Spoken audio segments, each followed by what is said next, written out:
Hey, shalom, everybody. Shalom. Welcome to the Way Remnant. I am Jeff Brannon. And I'm Brandon. Please let us know in the comments if you heard some talking as the intro was playing. We may or may not have had some technical difficulty tonight with the mute button. Oh, hallelujah. Good to see everybody tonight. Hallelujah. Good to see everyone. Praise Yah. We're excited about tonight. It's going to be a fun show, an exciting show. I want to talk first off and say congratulations to Al first in comments. Hallelujah. Good to see you, brother. Praise Yah.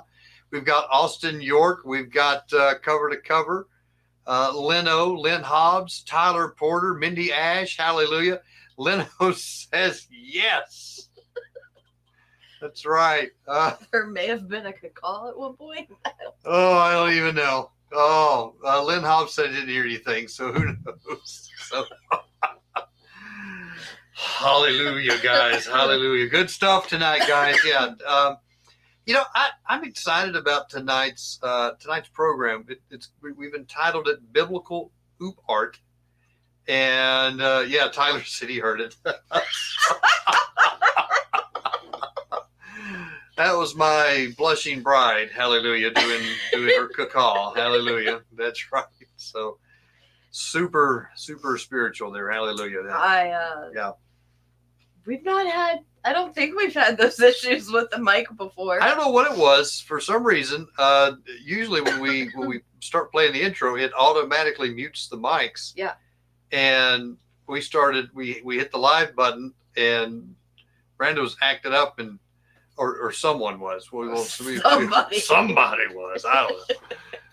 Yeah, and Leno says, "Oh my, we could call at work." Hallelujah. I love calling, guys. You can ask. And normally he embarrasses me with it. So. We're in like Walmart or somewhere. Exactly. I decided to take. I owe so much back pay on it. Yeah, so I thought, well, this is the perfect opportunity. Yeah. And then people heard you. And they did. Yeah, it's great. It's great. Oh my. So so we're excited about tonight, guys. It's gonna have some fun. We've entitled this OOPart. And OOPart, it stands for Out of Place Artifacts. Yeah. We've actually found some of those, haven't we? We have. And tonight we're going to talk about two of them. Two out-of-place artifacts that we actually got to go and tour. But we didn't find these ones, right? We didn't find these ones because these were found back in the 1800s, right? There we go.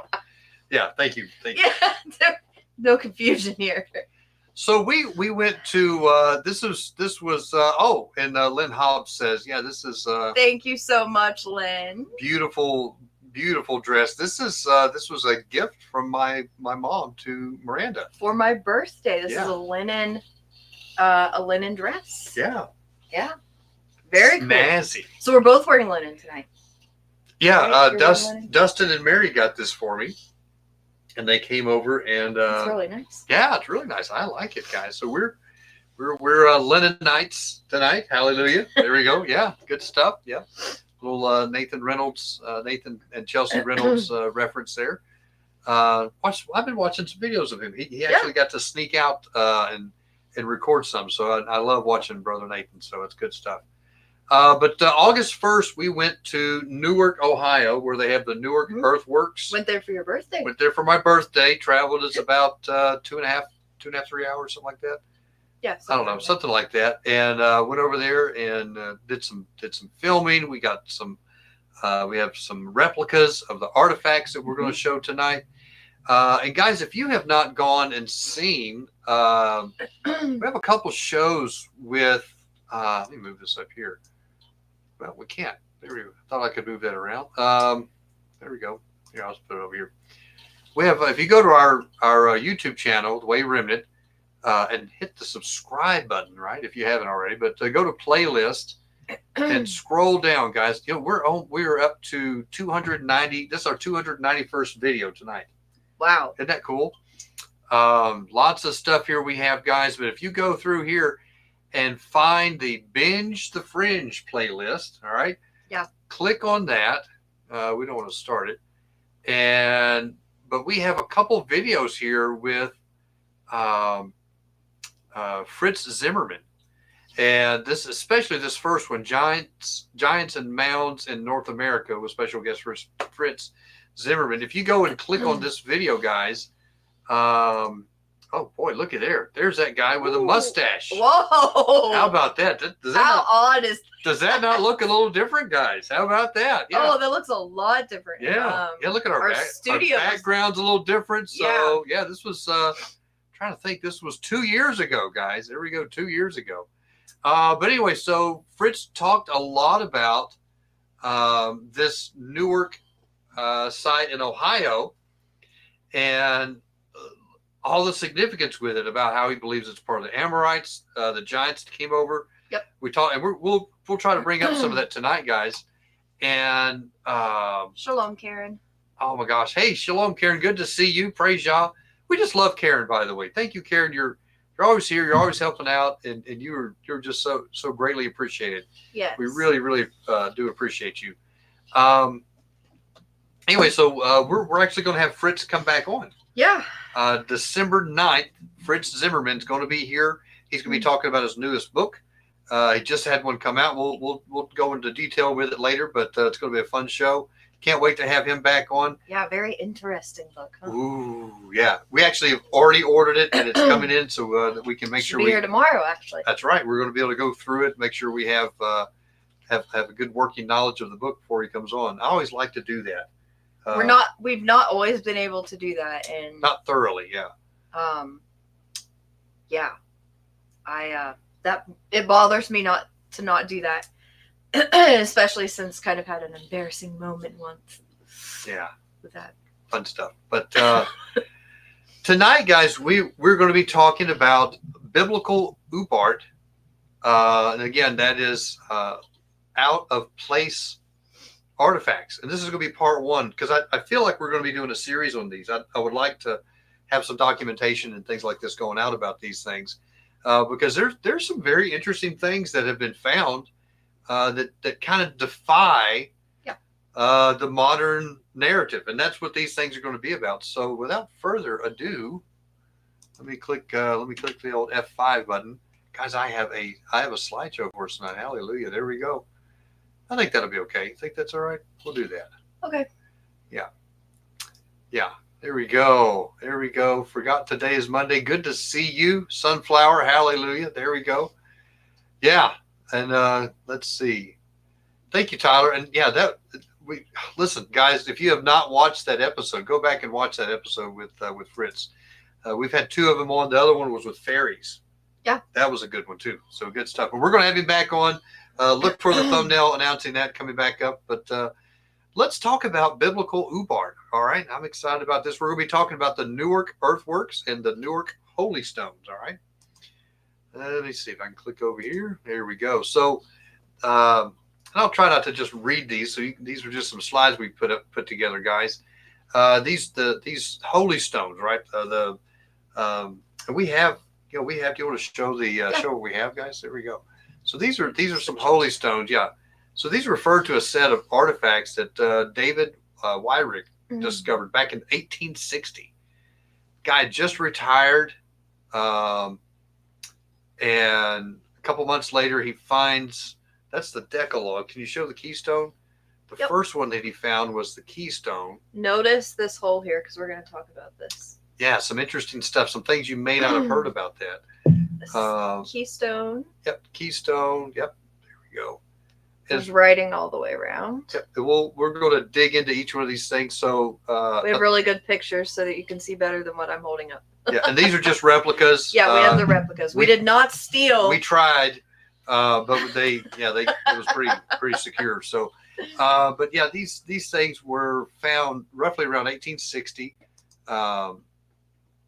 David had just retired in April of 1860. In June, he found the keystone. Yeah. And then I believe in November of that year, he found the Decalogue. And we're going to talk about all these things, guys, but this is in Newark, Ohio. So if you guys want to kind of Google that, look that up, Newark, Ohio is where these were at. And Newark, Ohio is one of the largest areas of earthworks in the United States. Now, what's earthworks, Miranda? What would you classify this?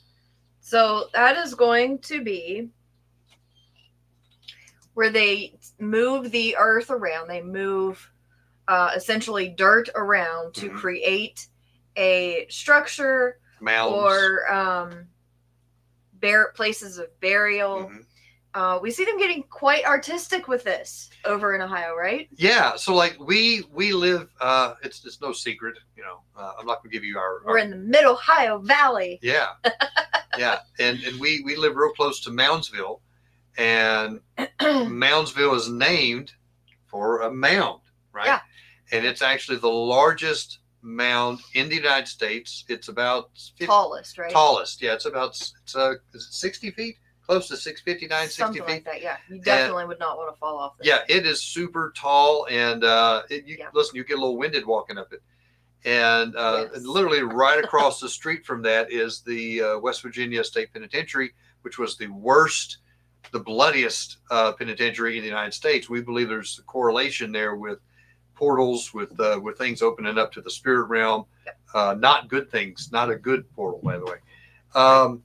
And so we believe, and then like over not too far from us also are the serpent mounds. And they're the most artistic, I think. Yeah, right? Shaped like a serpent swallowing. We believe it's an egg. Yeah. And so we've actually gone there and done some stuff. There's another big mound down in Marietta, Ohio, where we used to live, close to that area. We live in a cemetery. They've turned it into a cemetery. Yeah. It has a moat around it. We're actually going to go down. We're going down to Parkersburg here pretty soon, and we're going to take our camera. We're going to do some filming there, so you can be able to bring some of that stuff to you guys. But this one here, right, is going to be the biggest as far as the largest as a site, and we're going to kind of get into that now. One of the things, hey, Shalom Beetle, good to see you.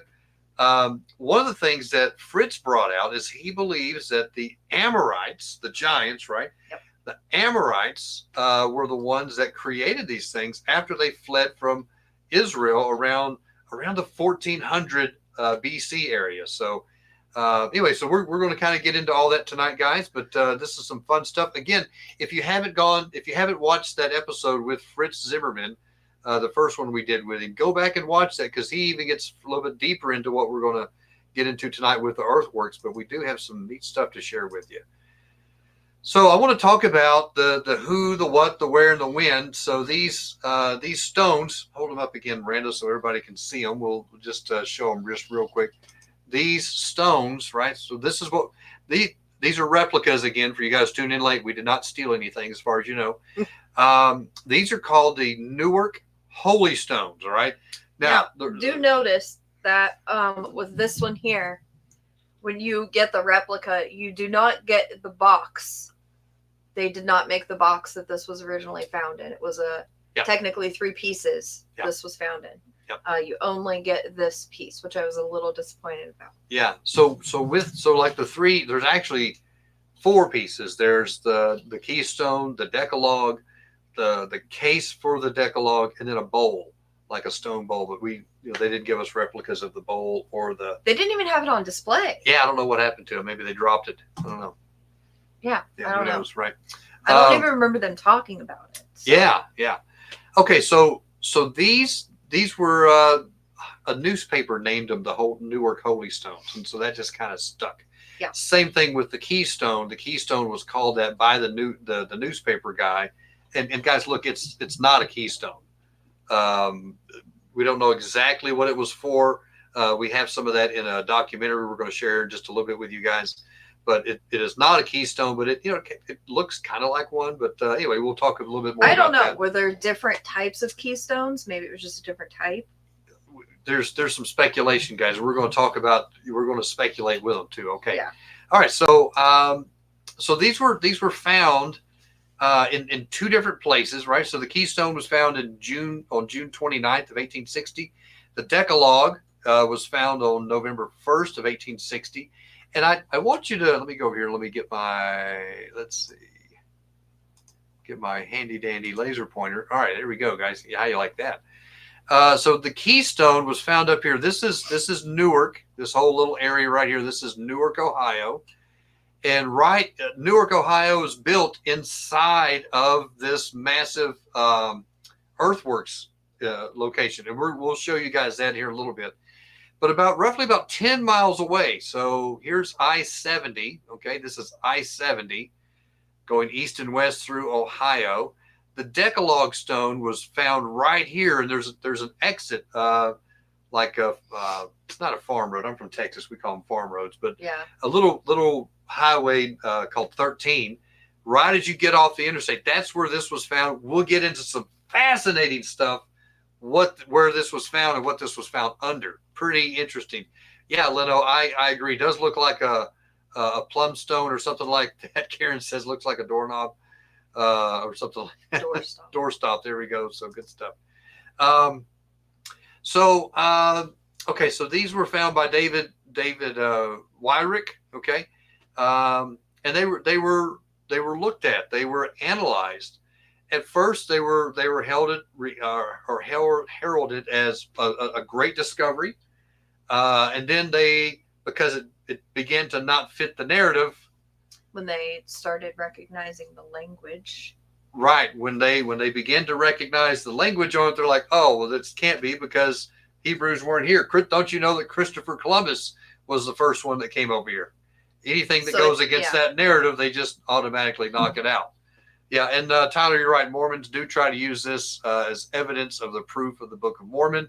However, we don't hold to that. We definitely don't believe in the Book of Mormon. So, but I think these will stand by themselves. Okay, so let's keep going here. Just click, and okay, this is a zoomed in area off of Google Maps, guys.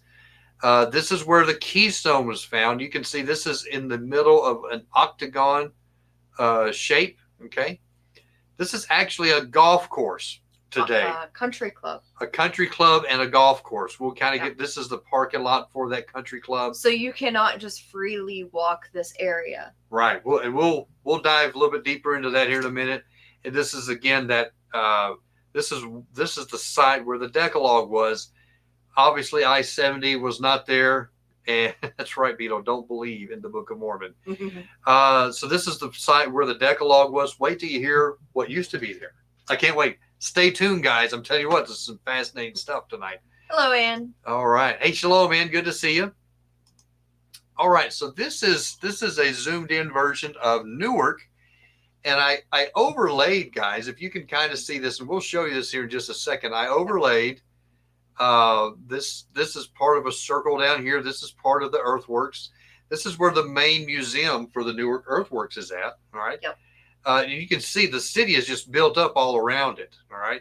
And this gives you a real good scale of how big this site is. It's massive. Yes. It is massive. So when Miranda, when we had Fritz come on and he was talking about how big this was, yeah, it didn't really click. I saw the picture, I saw the map, and oh, thank you, Ann.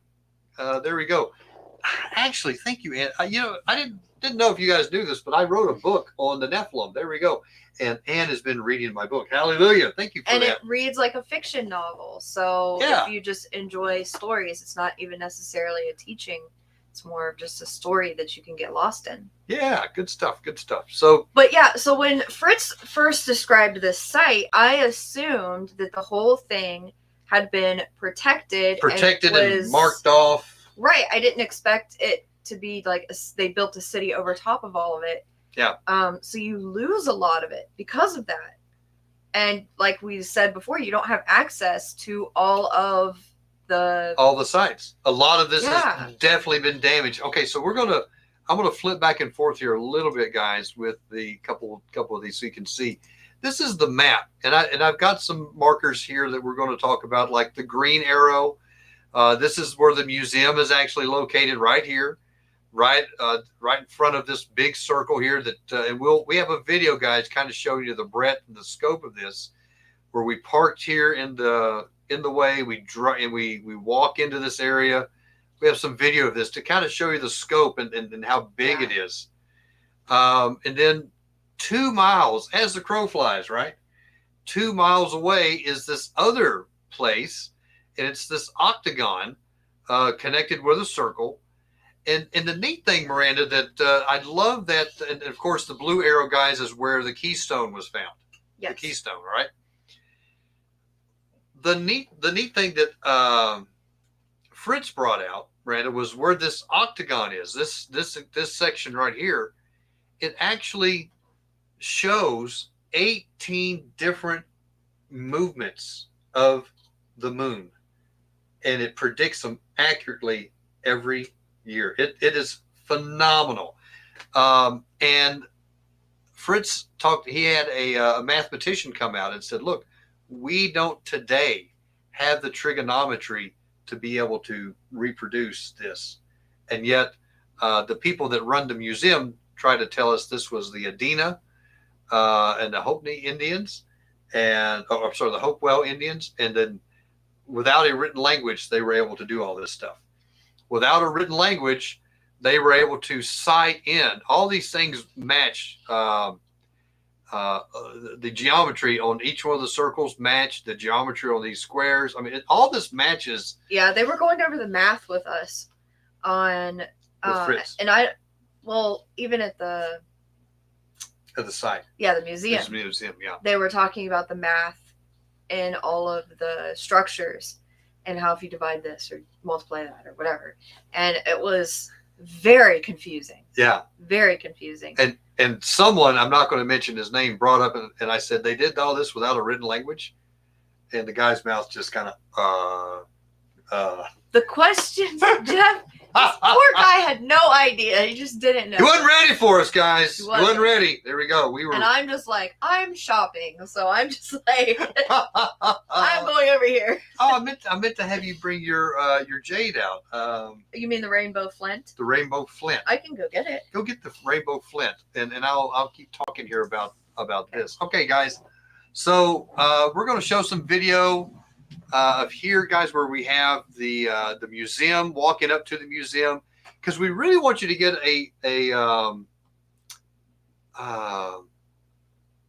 wow, I didn't know how that happened, guys.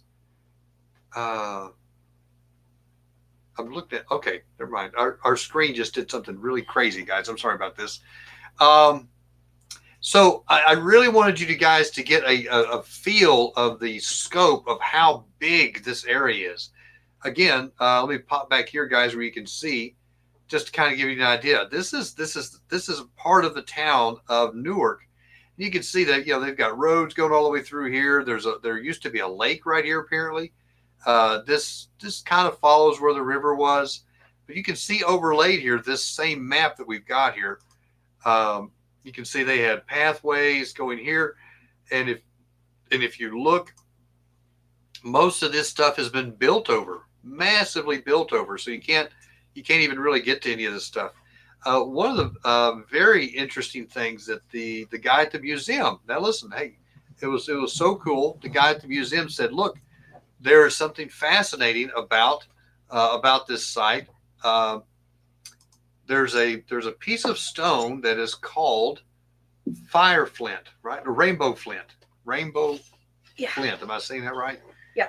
And he said this place in Ohio is the only place on the earth, yep, right, that this can be found. And we'll hold it up real quick for everybody to see. I think this is so beautiful. So this is a polished piece. You can see all those colors there. I always go the wrong way. So Karen, it's interesting that you asked that question. It is actually, as of this last year, it is now an UNESCO site. It is a World Heritage Site now. Yeah. But a little late for all that, because they've practically destroyed most of this site. In fact, when we begin to talk about the site where the Decalogue was found, that site's totally been destroyed. And we'll get into that here in just a little bit, but we're wanting to show you guys a little bit more. We're trying to give you a little bit of history of this stuff, and so interesting. So this rainbow flint, right? Am I saying that right? Make sure. Okay. Sometimes I say things wrong. This rainbow flint is only you can only find it here, as far as mined. You'll be able to get it here in this specific place in the Ohio Valley. However, this type of flint has been found everywhere in North America and even in South America. So how does that make sense? Mm. Well, they believe that this area, this earthworks, was some type of Mecca where people would make pilgrimages to this area, and then they would take back pieces of the rainbow flint as souvenirs, kind of like I was there kind of thing. Mm-hmm. In fact, the Decalogue was found under a tomb, and we'll get to that, a burial place, a coffin, even though these Indians didn't use coffins. We'll talk about that here in a minute. Very exciting stuff, guys. So, okay, so let's carry back on. Here we go. So again, we're going to show some video here, guys, where we're walking into this site here. You get up and you park over here and you walk into this little area. So let's, I think that's what's up next. All right, now guys, please let us know. I don't really think we have audio on this. Well, how do you hit the play button? Maybe I have to have this off. There we go. I have to have that off. Okay, here we go, guys. Now, guys, I do want to apologize in advance. This was our first videoing film that we did, and somebody moves the camera a little too quickly. So somebody was moving the camera just a little, and I did try to slow it down, but it was zooming. I'm learning. So we were learning, guys. So apologize about that in advance. So just here we go.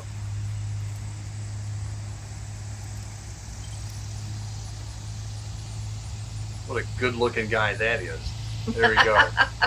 So this place is massive when you begin to walk in, and you can see the mounds, right? You can see the mound right there that we were walking over, and that little bit of earthwork, guys, used to be. This is part of that earthworks. Again, you'll be able to see that, so you can see a defined hill all the way down.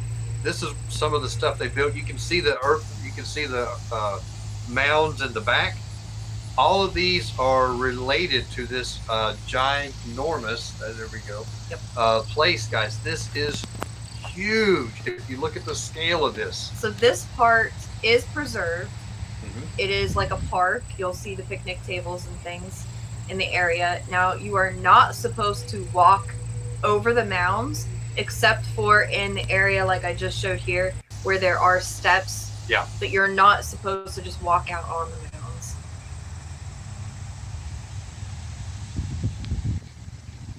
So there's there's the museum.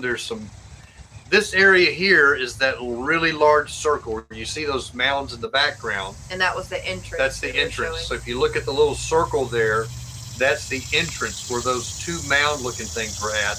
That's the entrance to that giant circle. And this was filmed on Jeff's birthday. This was August 1st, guys. There we go. This is massive. So when you see other mound sites that we have come across, like here in Moundsville, tiny compared or to here in Marietta, Ohio, nowhere near this size. Yeah, just fascinating stuff. They've got some markers there. This is right in front of the museum. Just trying to give you guys a good view of all this stuff.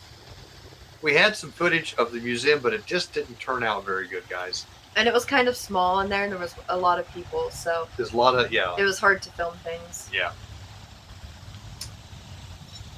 But directly looking out, you see this area here going in between those two humps. That is a circular mound going all the way around, guys. And there's my beloved bride. Hallelujah. Back on a hot August day.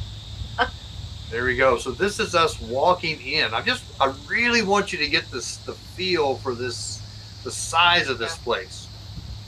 If you look very straight back in the distance, you're going to see there's actually 4 smaller mounds. And you can kind of see the moat area right there. Yep, there's a big moat around this whole area.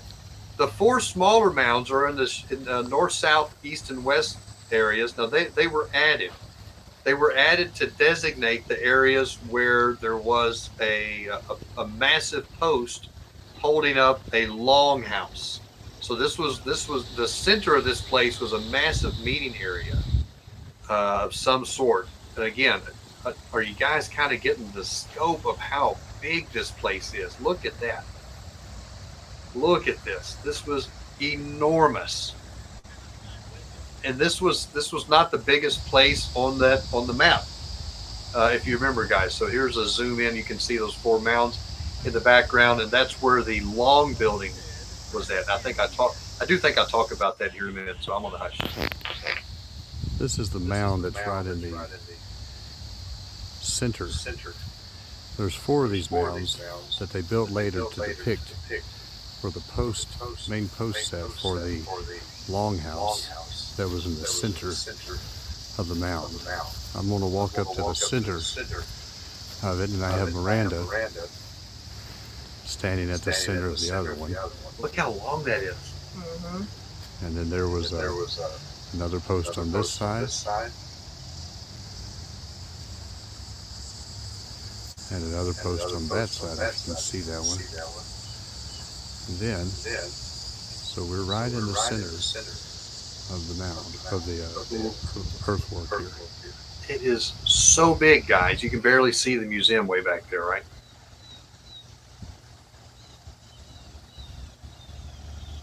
Thank you, Karen, for that picture of that type of longhouse. Thank you. All right, okay. There you go. I clicked out at that.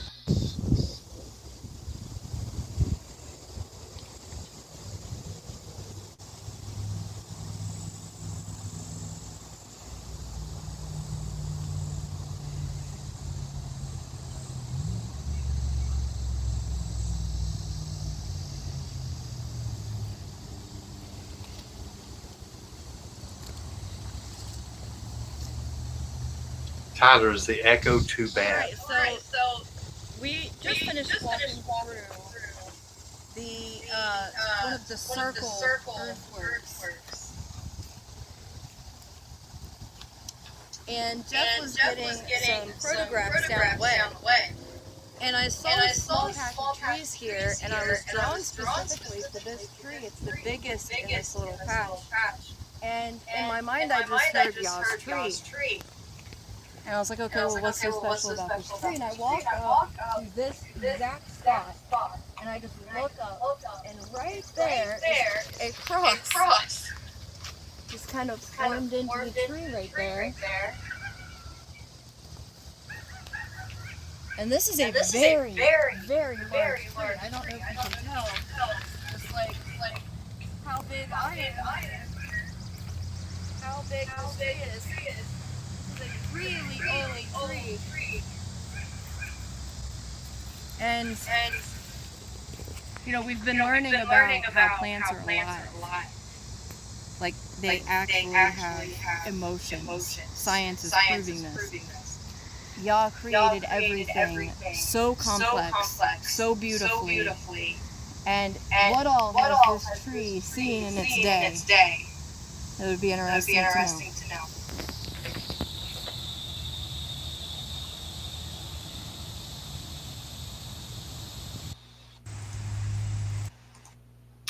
All right, guys. Sorry about the echo. The only way I can get the PowerPoint to play is I have to do the. I think it messes with the audio a little bit. So sorry about that.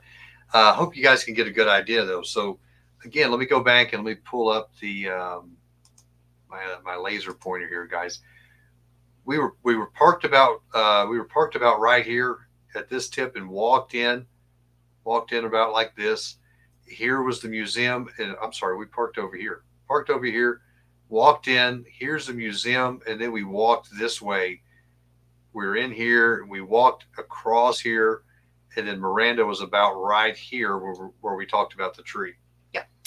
So very fast. This was massive, guys. Now, if you look at this, you saw how big this area was, right? We just talked about that. Now we're going to zoom over. We go 2 miles as a crow flies, right? And come over to this octagon area.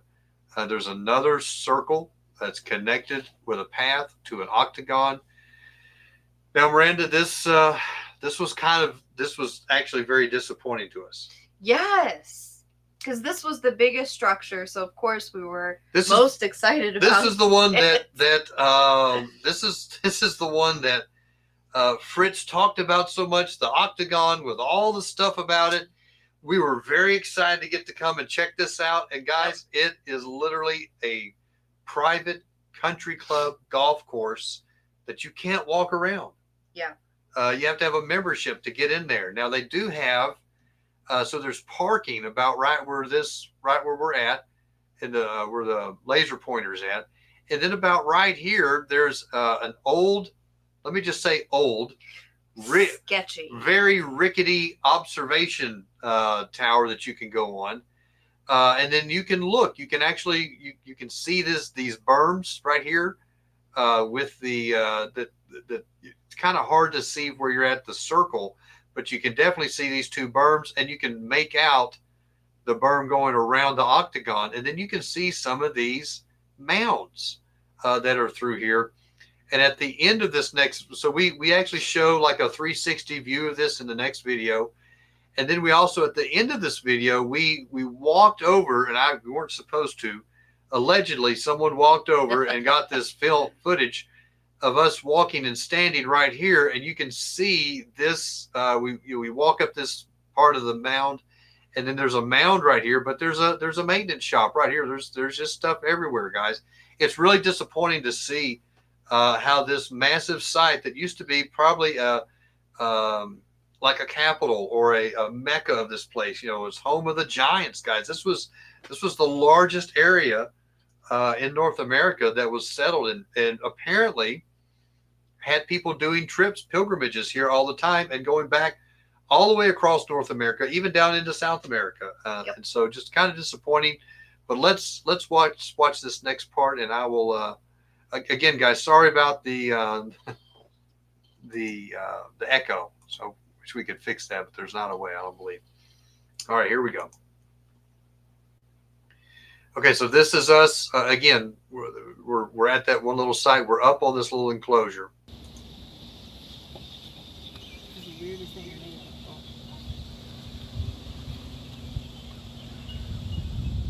There's part of that circle that you can see. You can see it's part of the golf course. You can't walk out there unless you have a membership.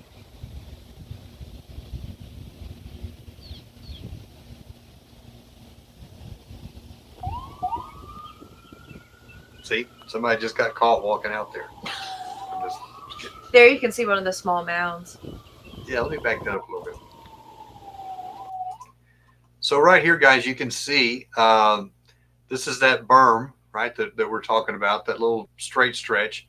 And then this is one of the mounds. If you can kind of see, there's another mound about right in here, another mound back there. There's another one over here. And it was about right in this area. If you could see back in here, if the tree wasn't, the limbs weren't in the way, that's about right where the keystone, hold up the keystone, babe. That's where the keystone was found, and it was found in a pit. It was actually found in a pit, and we want to talk. So not a place of honor, right? Yeah, and so we don't think. So guys, listen, we want to say, everybody's like, yeah, Jeff, they're coming to get Jeff. There we go. That's right. Hey, shalom, praying steadfastly. Good to see you. Part of the people saying that these things aren't real was like, oh, well, he found this and he found another one a couple months later. The writings don't match. Okay, well, could it be that they were from different people in different places, different, we believe that this was an area that the Giants built, that they were doing. And we do have a video that shows a different perspective, don't we? Sure. That we're going to show here in a moment. Yeah, because when the guys found it, they believed that this was, they were believing that the Hebrews had come over here and that these were artifacts left over from them. However, with saying that, this guy, this keystone was found in a pit. So our theory goes that this was something that was discarded after some Hebrews had been conquered, right? Perhaps. We don't know. Theories. Theories, guys. But again, fascinating stuff and how huge this area is. Okay, we'll go back to the video and keep on playing so you guys can get a better idea here. There's that maintenance shop, guys, that someone allegedly walks up the hill in just a minute. Checks that out.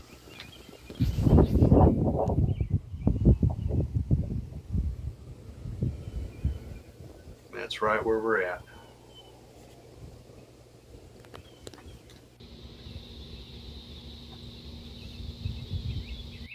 So this goes and says that they don't know what this was made for. They have no idea, but yeah, it tracks 18 different positions of the moon, and they even show that in the museum. So maybe this was made before. You can tell this little rickety thing is pretty old. And listen, I do want to say that thank you to Newark or whoever made these. They did spend some money years ago trying to do some great things. So I don't want to seem ungrateful. I just like, man, how much has been destroyed, how much has been lost. Yeah. Because we've built over it and stuff like that.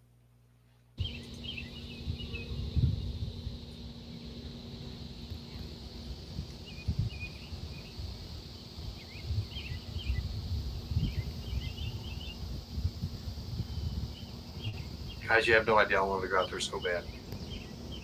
I wonder what would have happened had we just walked out there. Would somebody have actually said something? Yeah. Would we have been able to just scoot on out there?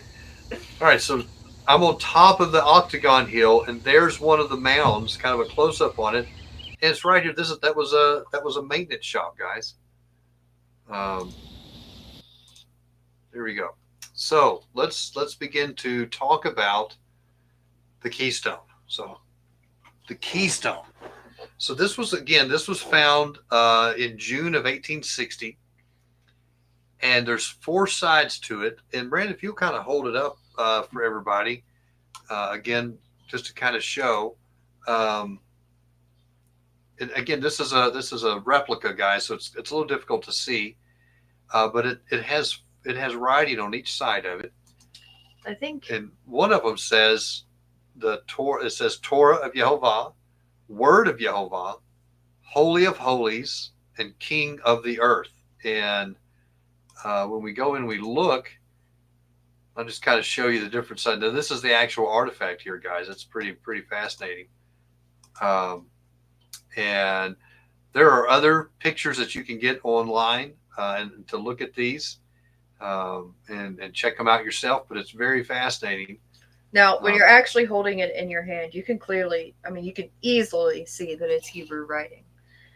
There's only like one letter that I see that I'm like, ooh, what is that letter? Yeah. But all of the other ones, I mean, if you've studied Hebrew at all, you're like, yeah, I know what that is. Yep. All right. So again, this is where we were at. So David Wyrick found this in 1860. He found this roughly right over here. Again, we were about right in this little area here, looking that way. Again, that's kind of about the center where they found it. There was a pit. And then this stone lay in a pit that was covered by about 12 to 14 inches of dirt. Okay, so 12 to 14 inches of dirt where this guy was found. So pretty interesting stuff. Here's a little video, and I'm going to take us out of this, and maybe that will help the video. We're going to play this, and we'll be right. And this is showing a different theory. This is showing a different theory. There we go.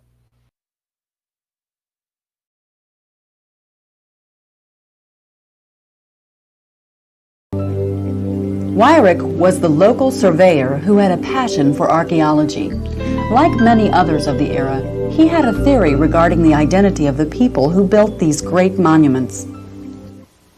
A common opinion in Wyrick's time was that the mounds were constructed by the lost tribes of Israel, or other Hebrew groups. The Indians who lived near or around the mound groups had no history regarding their purpose nor knowledge of the mound's use. Wyrick and the others had good reason to believe that the mounds had been constructed by Hebrews.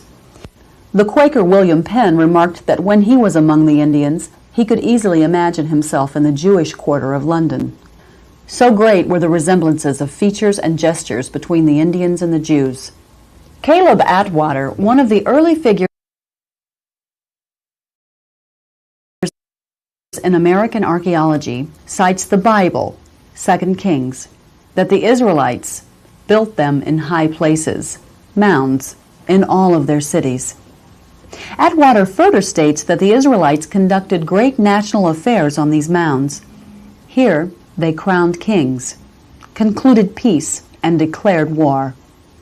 They assembled to worship and they buried their illustrious dead. But perhaps the most interesting observation that Atwater made was the following.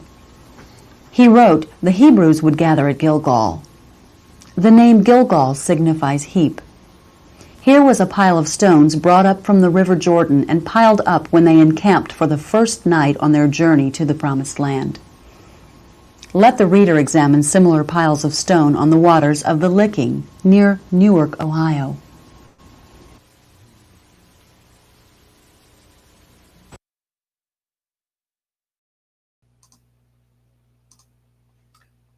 That's, to me, Miranda, that's pretty fascinating that they had. Lyric, what? There we go. Sorry. They're tying in the fact that the Hebrews actually built some mounds too. Mm-hmm. They were actually following after some of the pagan practices of the high places when they did some of these. So very interesting part. But that was also maybe some of their cultures bringing together these unhewn stones and heaping them up together. So very fascinating that that we see this kind of correlation with that. I will say that I do want to give credit. This the video, guys. I know it's fairly poor quality. This video I've actually uploaded to our YouTube site because I enhanced it. There was a producer named Jeffrey Heck made this many years ago. It was actually his first project that he worked on. And another gentleman, James Trim, I believe, uploaded it to YouTube. And 7 years ago, this Jeffrey Heck said, "Oh wow, thanks for posting this." He said the master for this and all the copies had gotten destroyed at a coffee house. Yeah. So this is the only place that we have this video. And when I downloaded it, because I was wanting to put some clips together, guys, listen, it was in 260p. We film in 1080, and 720 is considered, 720 and 1080 is considered high definition. 480 is rough. 260 is rougher. So it was actually rougher when we did this. So interesting. So very fascinating stuff here. So we appreciate Jeffrey Heck putting this together, and we do have some more clips from him because there's some professors and things like this that they talk about. Anyway, so interesting stuff. So so we have some more video we want to show here in just a second, guys. We want to go to the next slide and talk about some of this stuff. So some of the letters, guys, on are very near what we would call standard Hebrew, not block form, but a script writing. A little bit different than the writing that's on the Decalogue. Okay, want to make sure we say these things out, and they do consist with letters that are developed at the time of the Dead Sea Scrolls. And so is this artifact a little newer, even though it was found in roughly 10 miles apart? Yeah. Was this just a little bit of a newer artifact that was found? Yeah. Versus the Decalogue, which was found about 10 miles away. So two different writings, two different people maybe creating these, bringing them into the area. And there's some people talking about the different scripts and different things like that. So guys, I'm not going to read all that, but you want to take a screenshot and check that out. Very interesting things all the way through about the Hebrew script. Did you have something you want to say? Okay. All right. So let's go to the next slide here. And now we're gonna begin to talk about the Decalogue. Now, I told you this is fascinating with the Decalogue. And let's hold it up so everybody can see. This is the Decalogue we're going to be talking about. Now, we have a neat video too where they kind of talk about the finding of the Decalogue. But it's very interesting. That's supposed to be Moshe, and that actually says Moshe. Yep. Actually starts here and goes across that way. The Decalogue, guys, was found, and listen to this. It was found 20 feet underground where, back in the mid 1800s, the largest the largest stone pyramid. Did you guys know that we had a stone pyramid in the United States? Did you ever hear about that? A stone pyramid. It was 55 feet tall and 200 feet at its base. Now, it wasn't like a square pyramid. It was more of a rounded pyramid. But when you looked at it from the side, it definitely looked like a pyramid. So 55 feet tall, 200 feet in the base. This stood in the up into the mid 1800s where the locals used it. They used the stones, Miranda, they constructed a dam for a lake. And they also used it for their farmhouses, for the foundations for their farm. So they literally destroyed this structure. Can you imagine walking up to you're in Ohio, you're mid 1800s, and you're like, oh my gosh, look, there's a stone pyramid over there.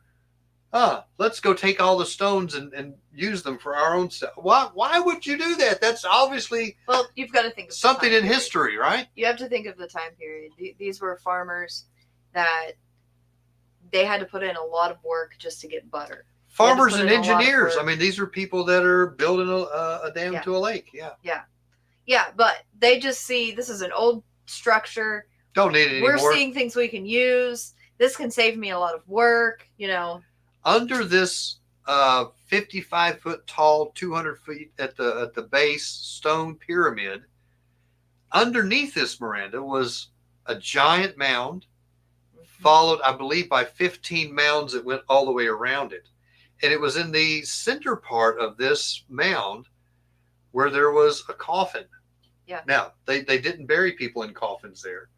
And anyway, so we'll go ahead and play this part. But today, guys, I-70 runs through this place where this massive structure once used to be. But it's totally gone. Took that picture, didn't we? Yeah, took the picture of us. This is us zooming down. There we go. Yeah. Okay, so let's go and hey guys, let me ask you a question. When we pulled ourselves off the screen, did that help the echo? If it did, we'll figure out. We'll try that again on the next slide. So let us know, guys. Did that help the echo?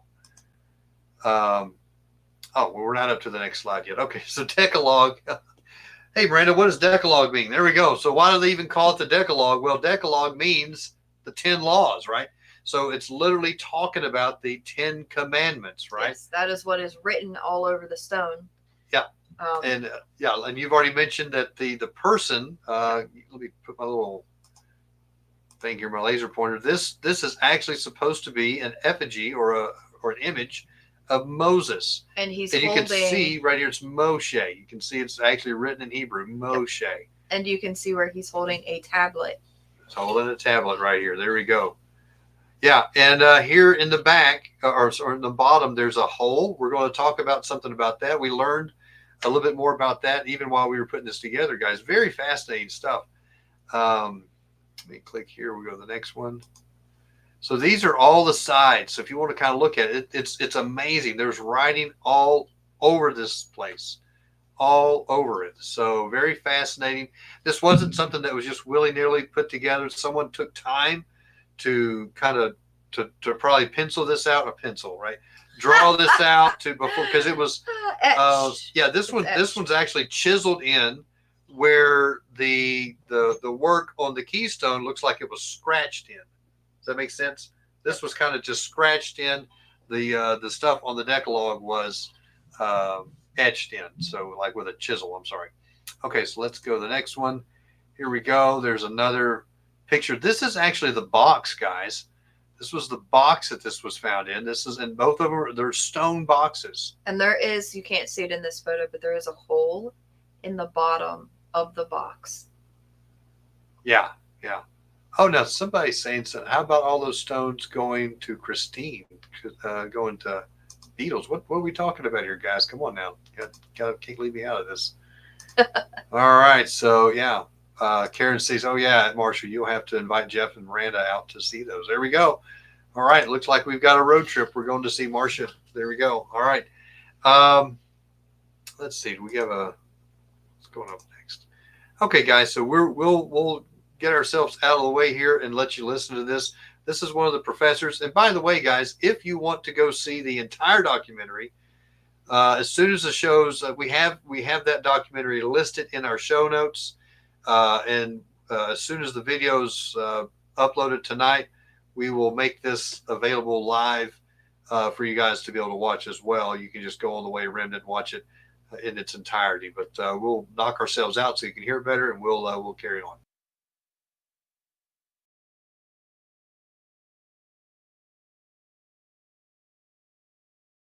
And there was much excitement because there was much interest in determining the history of the people that built these mounds and earthworks. And so far as anyone knew prior to that, they had no history. Nothing was written down. There were no languages. This was an interesting find because it had a written language inscribed into it, and it was Hebrew. And many people at that time, including David Wyrick, were trying to prove that these mounds and earthworks had been built by the lost tribes of Israel or other Hebrew groups. That got some attention, and David was invited to Cincinnati by the reporter. There, it was first denounced by a Hebrew scholar as being too modern Hebrew, denounced by a foremost sculptor, Jones, who sculpted the bust of Lincoln, who said, just adorn, anybody could make. I just want to bring out here, guys, just real quick. It was denounced in the like 1860s, 1870s when they found this, because they didn't understand that some of the script was actually authentic. They had not discovered the Dead Sea Scrolls yet. They didn't have all these things. Now they're like, oh wow, because now we have we have some sources from Ohio State University, guys, that are showing that this is real. This is real stuff and could be plausible during different times and different dates. Again, this documentary was made very many years ago, so we'll pop this back up. Like that. So David spent his only $19 on the trip and didn't get anything in recompense. Came home, but he did strike up some friendships because he was encouraged, I think, by Dr. Unzicker to go down to near Jacksontown and look at the site that had once been the Great Stone Mound, where there were a number of mounds, one of which had been opened in 1850 by local farmers. When David got there was a wooden coffin. And I might put in here, I keep asking professional archaeologists to tell me where the American mound builders buried in coffins, and they never come up with one. But the coffin was still there, containing a skeleton with copper rings on it. It still was hair associated with the skull and cloth, which is rather interesting. David brought the coffin home, and it was lost to history. That was in early July. He went back again in November with another digging party, and they were digging, as David said in his letter, to see if it would hold water. The clay basin that was there. This was clay that was brought in. It was apparently clay brought in from the strip mine, what we call the strip mine area, the coal mine areas of Ohio. It was there that he uncovered the stone box that contained the Decalogue stone. Today, Interstate 70 runs directly through the heart of what was once the largest man-made monument in the Ohio Valley, the Great Stone Mound. It stood approximately 55 feet high and had a base measurement of nearly 200 feet. From a distance, the mound resembled a pyramid. It was constructed of large boulders that were hauled away around 1850 to reinforce the dike of what is now Buckeye Lake. When the larger stones were removed, 15 small mounds surrounding a larger mound in the center were revealed. In 1860, Wyrick excavated the larger center mound. It was here that he discovered the coffin and body. Wyrick and his group started to dig in the clay beneath the coffin. 2 feet later, they discovered the stone box that contained the Decalogue stone.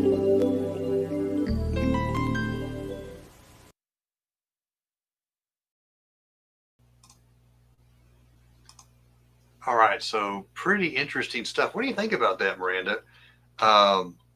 There was this pyramid structure in Ohio, and we find that under this there was a wooden coffin with a body in it, Multiple mounds all the way around this thing, and then under this, so the report is that this was under 20 feet of dirt. So the mound was 20 feet tall, that this was under, and when they dug into this, they found the coffin, and then underneath the coffin area, they found this Decalogue.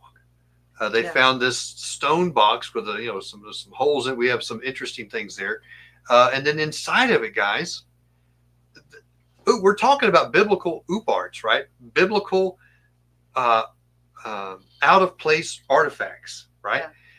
Why was this here? So interesting, guys. And again, it's got it has the full 10 commandments on it, right? It's got a picture of Moses on it, and it clearly says Moshe on it.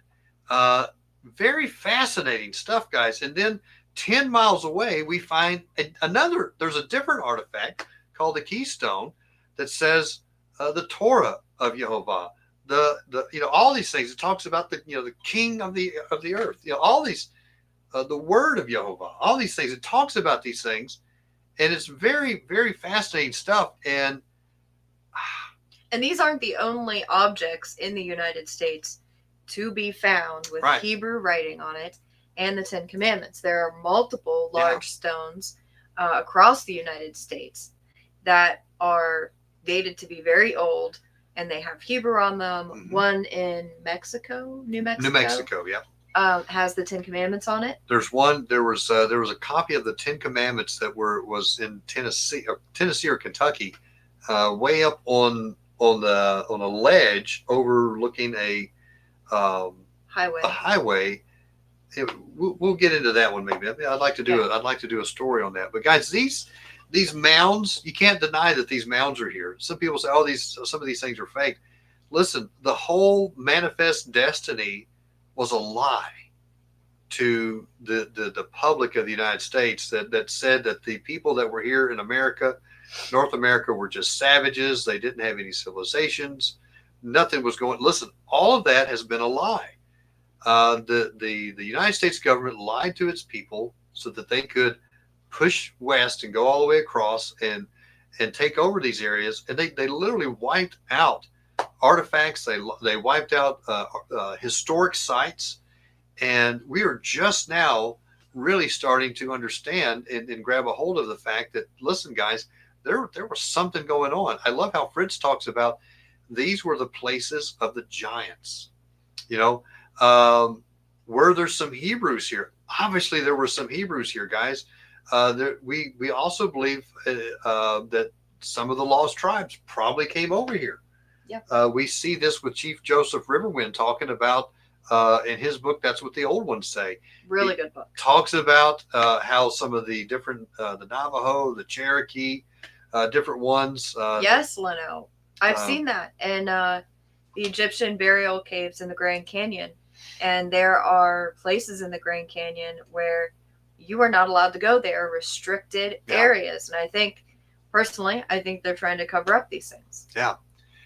So, Miranda, part of the speculation, and guys, these are speculations. Were there was a prominent person here, guys, that was he wasn't listed as a giant.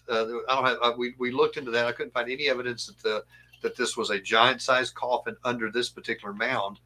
But this person was obviously someone of great importance, Miranda.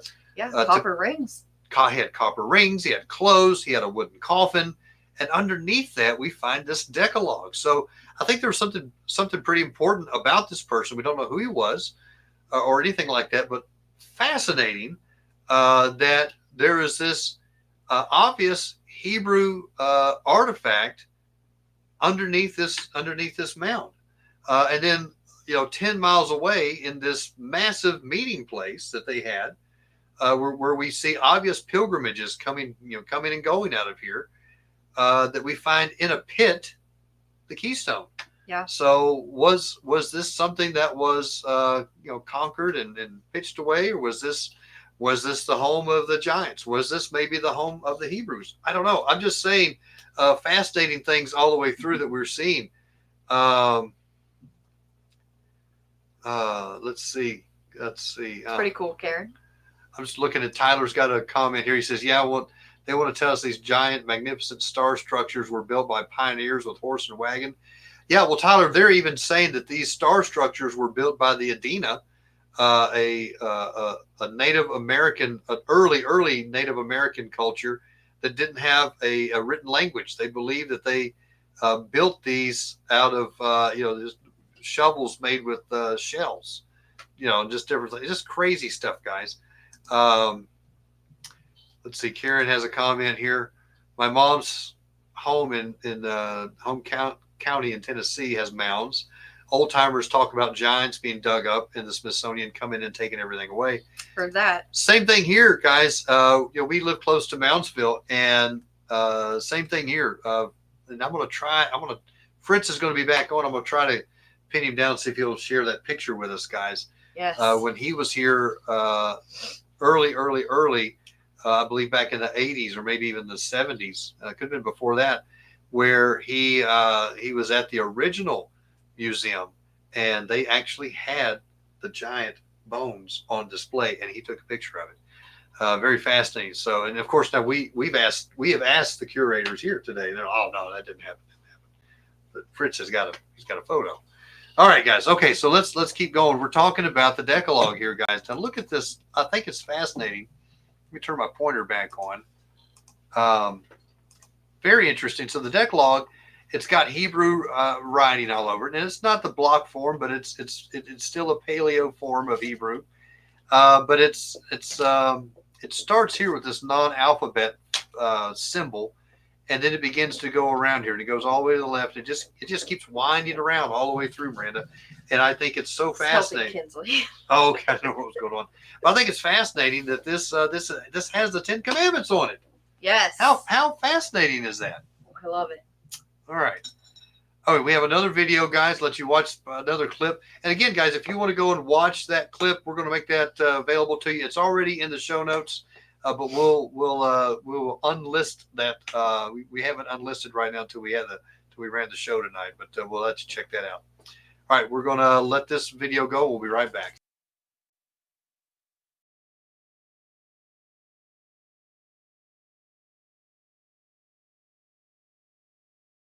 That the artwork on this woodcut here, which was made by David Wyrick in 1861, is very different than the artwork which appears on the Decalogue stone itself. So even on artistic grounds, it's clear that it was not David Wyrick who carved the Decalogue stone. When I look at them, two things strike me. One, the stones differ in the type of writing. One's more stylized than the other. One is sort of almost longhand, and one is kind of printing, from my interpretation. Secondly, they're done in different ways. One is scraped. One is pecked out. Quite different. But more importantly, when I look particularly at the box in which the Decalogue stone was found, which contains holes, there are no apparent reason for them, as if you were to stand something up in them, slots as if the two lids were held together by something, and so on. Who, if he's going to fake something, would go to all of this trouble? Is it possible that ancient Hebrews made it to the New World and colonized America before Columbus and others? Is it possible? Sure, it's possible. Is there any evidence that this happened? No. No evidence whatsoever to this date that stands up to the standards of science. The die-offs that occurred after 1492. I can't stand it, guys. This is the curator of the this is the establishment talking. Is it possible? Well, I guess it's possible. Is there any proof? Absolutely no proof. Let's just ignore all these stones. Let's just ignore all these stones. Let's ignore all the evidence because it doesn't fit our narrative. Yeah. And listen, how many times do we see that over and over and over? Science, the religion of science, scientism, the religion of science, not true science, guys, but the religion of science. If it goes against the narrative, they are like, no way that happened. No way that happened. Same thing that we see with, different things that you have something there you want to say. Yeah. So I found this out a while ago. Over in Egypt, they're all the time digging up artifacts, and they have been for over 100 years. Yeah. But I found this out. If they find an artifact that doesn't fit the current narrative, or they can't explain by the current narrative, then they throw them willy-nilly in the basement of one of the facilities over there, and they're not being protected, they're not being studied, they're not being looked at, they're just thrown around, some are breaking, all these different things. And I'm like, what made one artifact more precious than the other? They both are old. They both date to the same time. But you're deeming, just on your limited knowledge, you're deeming one more important than the other. One you won't touch unless you're wearing white gloves. And the other is laying on the basement floor with boxes piled over it. Yeah. That to me just is crazy nonsense. Again, and I'm not mad at this gentleman or anything like this. He has just been indoctrinated by the system, and he's been trained that anything that's outside the narrative, it's immediately hogwash. Yeah. And guys, we are finding more and more and more evidence that the people that are telling us these histories and telling us about, they are wrong. Listen, if you still believe that Christopher Columbus was the first one that discovered America, my gosh, where have you been? I'm telling you what, that is so far out the window. It's been disproved over and over. All of these things, guys, that we have been taught, this is fact. This is fact. We're finding out that it is not fact. Right. And we are finding so much evidence to the contrary. And again, and that's one of the reasons that we're wanting to bring some of these things to you guys, is to show you that, listen, not only do we have evidence that some of the lost tribes came here to America, we also have evidence that they went down into Africa. We have evidence that they went up into Europe. We have evidence that they went all the way to China and Japan. We want to do some of these things like this and really show. Oh, that's right. Yeah. I love what Karen just said. Sounds like the Dead Sea Scrolls cut up and sold. Absolutely, Karen. And we see so many things going on. There was a scroll, guys. If you guys ever watch Ross Nichols, I like to watch him sometimes. Got some neat stuff to talk about. Him and Jonah Van Dark, and Ross has been talking about the Shapiro scroll called the Moses scroll. Very interesting scroll that was found before. It was found before the Dead Sea Scrolls. The Qumran caves were found. And they said when the guy found it, they said, "Oh yeah, looks pretty cool, but it's definitely a fake because look at how it was preserved. Look at the writing and all this kind of fake. Gets thrown away, Miranda. Basically gets thrown away, and then 30 or 40 years later, Qumran's found, and they're like, "Oh wow, that's the same kind of thing that we just said was a fake." Then we threw away. One of the greatest discoveries of all time, the Dead Sea Scrolls. So interesting stuff, guys. So just because people say that things are not true, look into it a little bit better. So I don't blame this guy, but he sure is. He has some passion going on about how this can't happen because it can happen. So anyway, we'll be right back. Carry on. couldn't have happened because the people would have been exposed to the old world diseases, and it's a historical event that can only happen once. It can't happen again, and the massive graves and the massive deaths that occurred after 1492 is that the artwork on this wood Were pecked out, almost long for writing. To carved the Decalogue stone. When I look at them,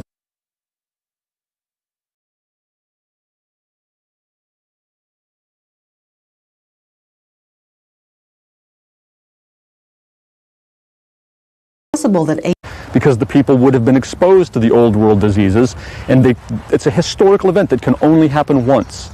It can't happen again, and the massive graves and the massive deaths that occurred after 1492 tell us that that's when the first sustained and substantial contact with the old world occurred. And it's a biological fact that little carved stone objects can't refute.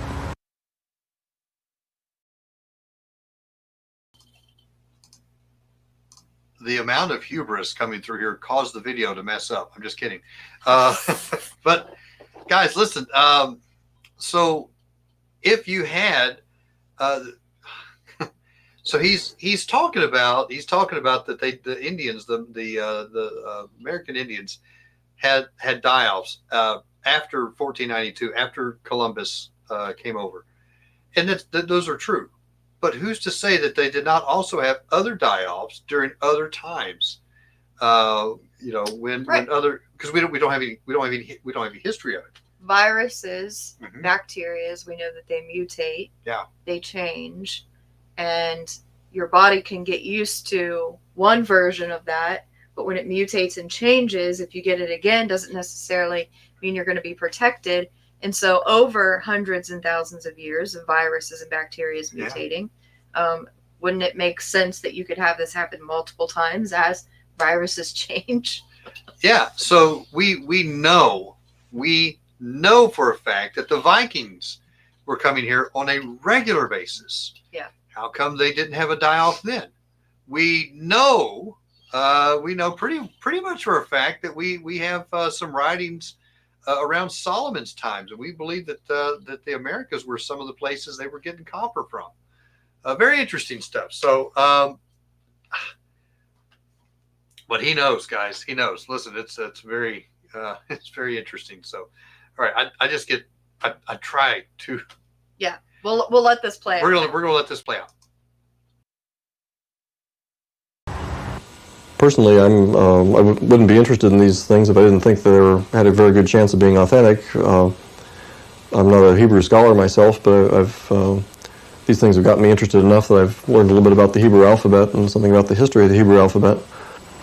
frankly, I think that Newark, Ohio, at one time, was sort of a Mecca or Jerusalem kind of place. A place to which one would come for great religious events. A place to which one would bring the remains of the famous people, just as we will take people to Rome to bury them in St. Peter's Basilica.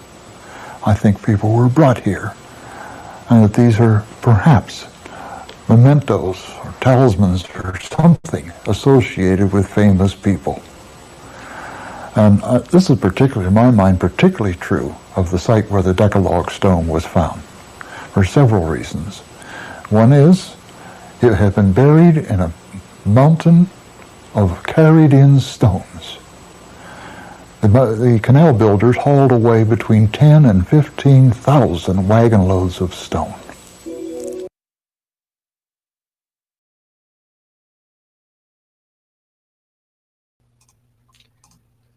Wow, I'm just amazed, Miranda, at what we see with these sites. Mm-hmm.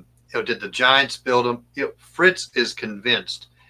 He talks about, Miranda, that the giants, part of their religion was math. That's a fascinating thing.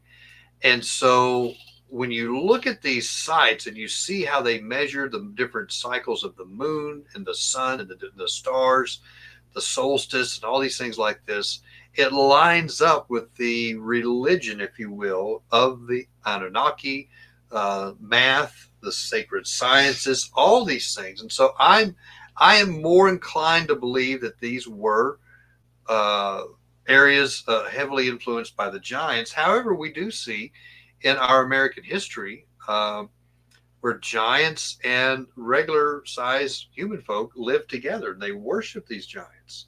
Yeah. And so that could, maybe there's some tie-ins there. I want to bring up this. This is our last slide with this, guys, and I hope you've enjoyed the show tonight. But this is our last slide with this, and very interesting part that Ohio came out of some studies by David Deal and James Trim. Again, James Trim is the guy that uploaded he found the documentary and uploaded it.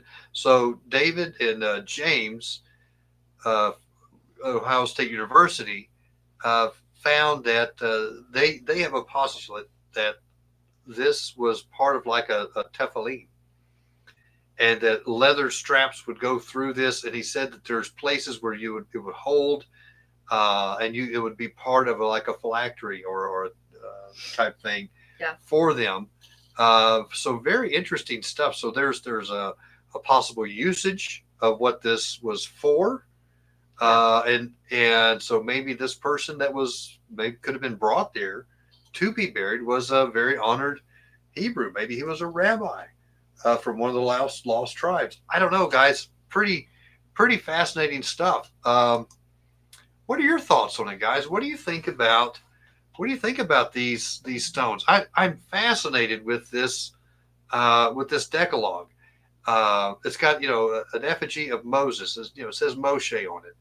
The writing on it is very fascinating, and the idea that this was buried under a stone pyramid, under a massive mound, 20 foot tall mound, and then under a coffin, a wooden coffin, and underneath that. Yeah. I find that to be fascinating, Miranda. Why was this here? What was going on with this? I wonder if you guys have some speculation on this. Was it, was this a big area of giants? Was this a big area where maybe they began to get along? Maybe because this is hundreds and hundreds of years after the. Well, we even see Abraham linking up with some of the Nephilim tribes and fighting wars with them as allies. Genesis 14, we see Abraham fighting alongside some Nephilim kings. So who's to say that maybe all of them weren't bad? Maybe all, I don't know. We're definitely speculating here, guys, but fascinating stuff. And again, these are definitely out of place. And I would encourage you guys, if you find some of these things, to let us know about them. We're going to be doing some more shows on some things that are like this. We want to bring these things out to you because they challenge the norm. They challenge the narrative that we hear. One of the fascinating things that we've found that I'd like us to do a show on is looking at how they came over into China, into Japan, and the influence that Hebrew had over there. So, guys, I've studied into that. That's pretty interesting. Yeah, so I would love to hear some comments, hear some things after you guys maybe studying this a little bit. Put some notes in the comments for us, guys. Let us know if you've enjoyed shows like this, because if it's just Miranda and I liking this stuff, look, we love it. We'll do some more. But if you guys are enjoying this type of stuff, we'd love to hear that you enjoy this, and we can do some more. But we definitely want to do that. We're considering going back to the Serpent Mound, going back. We're going to be going to Marietta, Ohio. Pretty soon we're going to do some filming there and show. We want to kind of document these things, just like Fritz Zimmerman has done in books. We would like to try to document some of these things for you in video, so you can have some history behind it, and again, kind of question the normal narrative on these things and all that kind of stuff. So, guys, that's all we have tonight, guys. I hope you've enjoyed this. Please hit the like button, hit the share button. We would love to hear some questions about this. This is some good stuff, guys. We really enjoy things like this.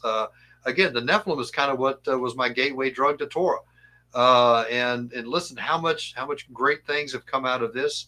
And we're so excited to be able to share these things with you. So Do you got anything else for tonight, Miranda? I don't think so. All right, guys. Listen, I know Fritz Zimmerman's going to be coming back on the show.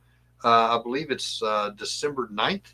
Look forward to that. I'm not for 100% certain we will have a show next Monday night. We're going to be traveling back at that time. We will see, guys. But if we don't, we'll see you on the next time. So, guys, we love each and every one of you. Thank you guys for tuning in. Hit the like button, hit the share button. If you've not subscribed over here at the Way Remnant, please do. And share this out, guys. We would love to see more people get involved in this and find out more stuff. So, all right, guys, we love you. Take care. See you later.